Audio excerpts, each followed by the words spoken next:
students. Today we are going to start our theme 2. Its topic's name, Kings, Farmers and Towns, Early States and Economics. In this chapter we will focus on the particular period हमारा रहेगा इसमें 600 BCE to 600 CE. History में अब जो आप आगे further जो 3 chapter पढ़ने जा रहे हैं उन सब में आपका टाइम पीरियड जो फोकस करेंगे, जिस हिस्ट्री पे हम फोकस करेंगे वो रहेगा 600 BCE टू 600 CE. आइए स्टार्ट करते हैं. हमने इससे पहले हड़प्पा सिविलाइजेशन के बारे में पढ़ा था और हड़प्पा सिविलाइजेशन के बाद में जो भारतीय इतिहास के अकॉर्डिंग जो पीरियड आता है वो आता है वैदिक पीरियड. लेकिन वैदिक पीरियड हमारे सिलेबस के हिसाब से स्किप किया गया है, तो हम हड़प्पा सभ्यता के लगभग 1500 साल बाद का पीरियड स्टार्ट कर रहे हैं 600 BCE टू 600 CE. आपको ये चीज़ ध्यान में रखनी होगी कि हम किस टाइम पीरियड की हिस्ट्री या किस टाइम पीरियड की इकनॉमी या किस टाइम पीरियड की पॉलिटिकल कंडीशन के बारे में पढ़ रहे हैं. There are several developments in different parts of the subcontinent during the long span of 1500 years following the end of the Harappa civilization. Harappa civilization का जब एंड हुआ था, लास्ट जो मैंने आपको हड़प्पा सभ्यता के 3 चरण बताए थे, जिसमें आरंभिक चरण स्टार्ट होता है 3300 BCE टू 2600 BCE तक. जो मैच्योर हड़प्पा का पीरियड था जिसमें हड़प्पा सभ्यता सबसे ज़्यादा ग्रो की थी वो था हमारा 2600 BCE टू 1900 BCE तक. और लेटर हड़प्पा का जो पीरियड था वो 1900 BCE to 750 BCE lump sum.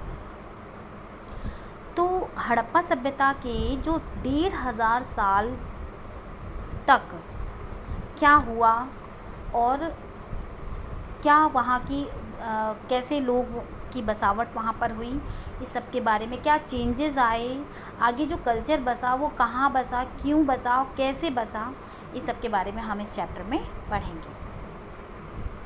So this was also the period during which the Rig Veda was composed by the people living along the Indus River and its tributaries. हमने आपको बताया था हड़प्पा के बाद का जो पीरियड आता है वो कहलाता है वैदिक पीरियड. तो मीन टू से हड़प्पा के डिक्लाइन के बाद वहाँ पर आर्य लोग आकर बसे और उन्होंने सिंध नदी और इसकी जो ट्राइब्यूटरीज रिवर थी इसमें रहने वाले लोगों ने ऋग्वेद की रचना की. Rigveda was composed from 1500 BCE to 1100 BCE. इस पीरियड को इस पीरियड में जो सबसे ओल्डेस्ट हमारा वेदा है ऋग्वेद की रचना हुई, इसलिए इस पूरे पीरियड को ही हम ऋग्वेदा पीरियड कहते हैं. हड़प्पा डिक्लाइन के बाद वाले जो पीरियड है उसको हम ऋग्वैदिक पीरियड कहते हैं. एंड उसके बाद का जो पीरियड है 1000 BCE के बाद का जो पीरियड है वो कहलाता है हमारा उत्तर वैदिक काल, यानी कि लेटर वैदिक पीरियड. इसके बाद जब इसके बाद वाली जो 600 BCE टू 600 CE इसकी हिस्ट्री हम पढ़ रहे हैं, यानी कि हम वैदिक काल के बाद की हिस्ट्री पढ़ रहे हैं. This was also the period. इस समय agriculture settlements emerge in many parts of the subcontinent. तो इस समय में यानी कि 600 BCE से लेकर और 600 CE तक कई सारी जगहों पे हमको एग्रीकल्चर सेटलमेंट्स के एविडेंसेस मिलते हैं, including north India, Deccan plateau and the parts of Karnataka. And after that besides there is an evidence of pastoral population in the Deccan and further south.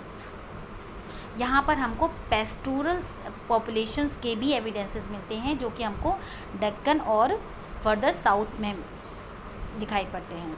New modes of disposal of the dead including the making of elaborate stone structure known as megaliths. Megaliths जो कि एक बड़े बड़े पाषाण खंड हुआ करते थे, पत्थर हुआ करते थे। जब शवों को दफनाया जाता था तो उनको उनके सम्मान के लिए या उनको आइडेंटिफाई करने के लिए बड़े बड़े पाषाण खंडों का, उनके ब्यूरियल्स के नियर बाई बहुत बड़े बड़े पाषाण खंडों का यूज़ किया करते थे। उनको मेगालिथ्स कहा जाता था। तो कई सारे हमको ब्यूरियल्स में भी पहले जनरल तरीके से शवाधान होता था हड़प्पा सिविलाइजेशन में जो हमने देखा, लेकिन यहाँ पर आते आते हमको ब्यूरियल्स में भी हमको चेंजेस देखने को मिलते हैं। तो कुल मिला के हमारा जो फोकस रहेगा वो ये रहेगा कि इस टाइम पीरियड में आते आते और पहले के टाइम पीरियड से इस टाइम पीरियड तक आते आते क्या हमको चेंजेस देखने को मिलते हैं। तो हमें सेटलमेंट्स दिखाई दिए नॉर्थ इंडिया, कर्नाटका और डेक्कन प्लेट्यू वाले एरियाज़ में। ऐसे ही हमको जो ब्यूरियल्स के साथ मेगालिथ्स का पाया जाना, ये भी एक बहुत बड़ा चेंज था उस समय को लेकर। और emerge in central and south India में स्पेशली इसके एविडेंसेस हमको मिलते हैं from the first millennium BCE। In many cases the dead were buried with a rich range of iron tools and weapons। तो आप हर लाइन से आप क्या चीज़ ट्रेस करोगे? चेंज। तो अब देखिए लास्ट लाइन जो आपकी कह रही है, in many cases the dead were buried with a rich range of iron tools and weapons. तो इट मीन्स अब तक आयरन का यूज़ नहीं होता था इससे पहले वाले पीरियड में, लेकिन इस टाइम पीरियड में आकर आयरन्स का यूज़ भी होने लगा था। तो इस समय हमको जो ब्यूरियल्स मिलते हैं उनके साथ आयरन टूल्स और वेपन्स के साक्ष्य मिलते हैं। From 6th century BCE, there is evidence that there were the other trade trends as well. Perhaps the most visible was the emergence of early state empires and kingdoms. हमको 6th century BCE के बाद early states जो India में जो सबसे पहले states कायम हुए, इससे पहले आपने 11th क्लास में वर्ल्ड में जो फर्स्ट जो किंगडम बना था रोमन एम्पायर के बारे में पढ़ा है। तो ऐसे ही अब आप इंडिया में पहले साम्राज्य के बारे में पढ़ने जा रहे हैं आप। तो द मोस्ट विजिबल इमरजेंस ये भी इस समय का एक इस टाइम पीरियड को बहुत यूनिक बनाता है कि emergence of early state empires, बड़े बड़े एम्पायर्स का सेटअप होना, राज्यों का सेटअप होना, ये भी इस टाइम पीरियड में एक बहुत बड़ा चेंज था। इस इंडियन हिस्ट्री में एक बहुत बड़ा चेंज था। Underlying these political processes were other change evident in the ways in which agriculture production was organized।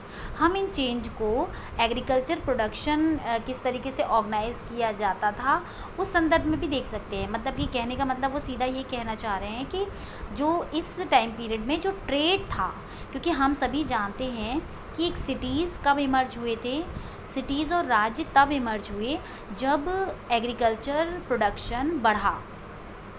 हमने लास्ट ईयर 11th क्लास में ये पढ़ा था कि मेसोपोटामिया में सिटीज़ का इमर्ज होना किस बात पे डिपेंड करता था कि वहाँ जो प्रोडक्शन जो होता था वो जब हाई लेवल पे पहुँचा तो लोग उनको सेल करने के लिए जिस प्लेस को उन्होंने एक हब बनाया तो वही आगे जाके एक मार्केट के रूप में, एक सिटी के रूप में डेवलप हुआ।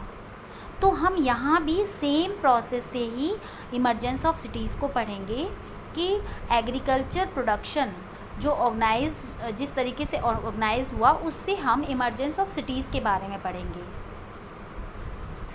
इस simultaneously new towns appeared almost through out the sub continent. और इस तरीके से धीरे धीरे हम न्यू स्टेट्स, न्यू सिटीज़ और ट्रेड में जो ट्रेड प्रिविलेंट हुआ with in India, with in सब कॉन्टिनेंट, उसके बारे में हम पढ़ रहे हैं, जो कि एक राज्य के अंतर्गत हुआ था। अब तक हमने एक सभ्यता के बारे में पढ़ा, लेकिन अब हम एक राज्य के बारे में पढ़ने जा रहे हैं। Historians attempt to understand these developments by drawing on a range of sources.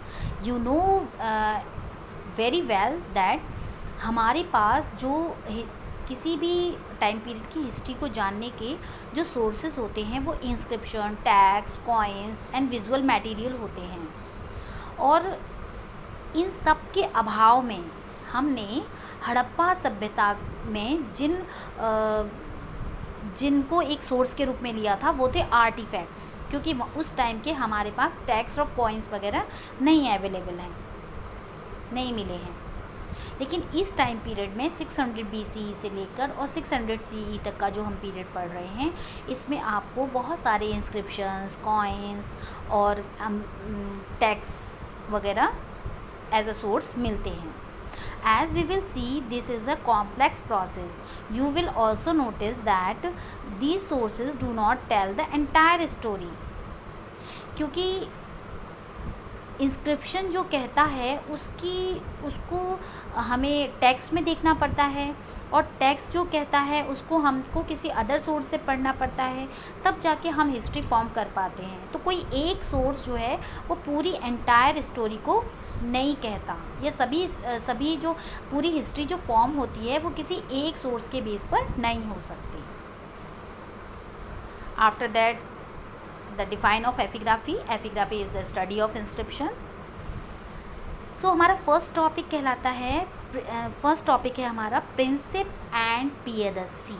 पियदसी it means the name of Ashoka. Ashoka was the great king of Mauryan Empire, and Prinsip was the scholar or a British employee who read the two oldest scripts. Some of the most momentous development of Indian epigraphy took place in 1830s. इस समय में आकर 1830s के जो decade रहा, इसमें जाकर एक बहुत बड़ा हमको उपलब्धि मिलती है, जब this was when the James Prinsip, an officer in the mint of in English East India Company, deciphered Brahmi and Kharosthi, two scripts used in the earliest inscriptions and coins।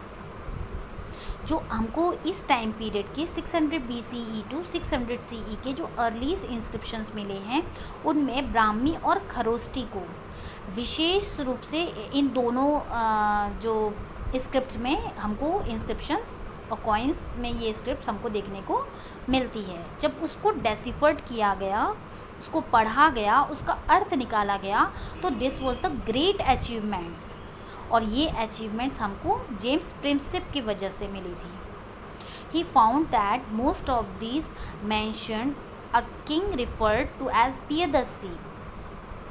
पियदसी meaning pleasant to behold. There was a few inscription which also referred to the king as Ashoka, one of the most famous rulers known from the Buddhist text. We know कि अशोका, जो कि एक बहुत बड़ा ruler रहा Mauryan empire का, बहुत महान रूलर रहा, उसने बौद्ध धर्म का काफ़ी प्रचार और प्रसार किया था। तो बुद्धिस्ट टेक्स्ट में अशोका के नाम का उल्लेख होना, और प्लस ये जो इन अभिलेखों में जो पियदसी वर्ड पाया जाना, और कुछ अभिलेखों में उसके दूसरे नाम यानी कि अशोक का नाम का मिलना, ये एक ही किंग को रेफ़र करते हैं, मतलब एक ही किंग के बारे में बताते, एक ही किंग के बारे में इंडिकेशन देते हैं। पियदसी मतलब सुंदर मुख वाला, ये वर्ड मिला है अशोका के लिए जो यूज़ हुआ है। वहीं उसी समय, उसी टाइम पीरियड के दूसरे इंस्क्रिप्शंस में उसी राजा का नाम अशोका भी हमको देखने को मिलता है। हालांकि ये दोनों वर्ड जो हैं वो प्राकृत भाषा में यूज़ किए जाते थे। प्राकृत यानी कि जो कॉमन लैंग्वेज, जो आम साधारण लोगों की बोली होती थी, स्थानीय भाषा जिसे कहते हैं हम, लोकल लैंग्वेज। तो इनमें अशोका द ग्रेट का नाम मिलता है।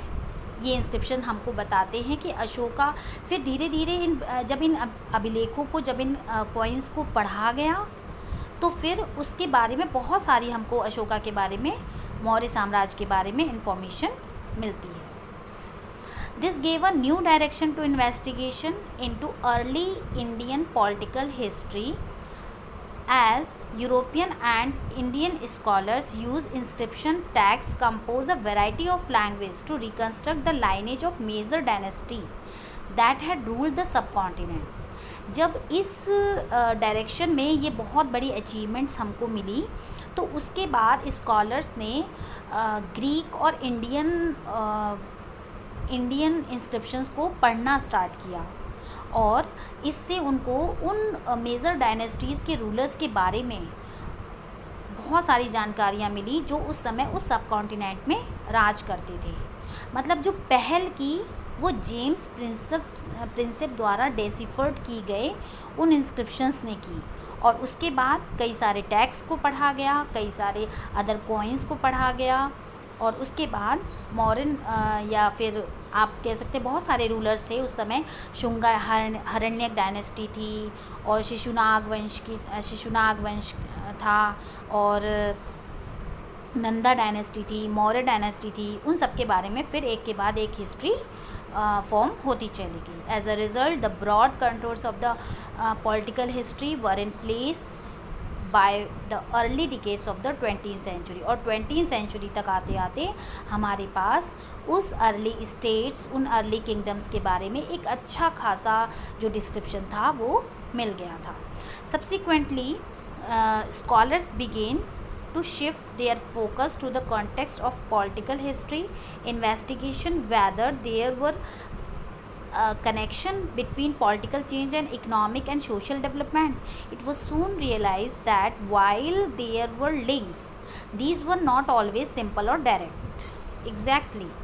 अब जो स्कॉलर्स का जो ध्यान गया वो पॉलिटिकल हिस्ट्री के संदर्भ में ये इन्वेस्टिगेशन वो करने लगे कि अगर पॉलिटिकल हिस्ट्री ऐसी थी तो क्या जो वहाँ पर जो सोशल चेंज आए या जो इकोनॉमिक चेंज आए, यानी कि ट्रेड जो फ्लरिश्ड हुआ, और जो आयरन का टूल्स, आयरन का जो यूज़ बढ़ने लगा, और मेटल्स का यूज़ बढ़ना, ट्रेड्स का मिलना, और इस तरीके से ब्यूरियस का मिलना, क्या इन सब के बीच में कोई कनेक्शन था?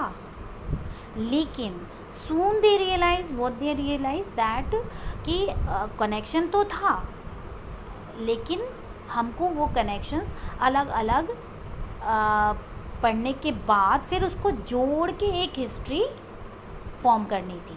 तो कनेक्शन तो था, लेकिन ये कनेक्शन इतना सीधा सिंपल नहीं था, बल्कि थोड़ा सा घुमावदार था. घुमावदार मतलब एक चीज़ से दूसरी चीज़ जुड़ी हुई थी, एक का कारण दूसरी चीज़ थी. ठीक है. तो जैसे आयरन माइंस का मिलना, आयरन माइंस जब आयरन टूल्स बनने लगे, आयरन की खोज हुई और आयरन लोग यूज़ करने लगे, तो फिर उसका ट्रेड चल पड़ा. फिर ट्रेड में एक जो कमोडिटी थी वो भी ऐड हो गई. तो इस तरीके से एक के बाद एक चीज़ को हम ऐसे जोड़ कर देखते हैं और जोड़ के उसकी हिस्ट्री फॉर्म करते हैं.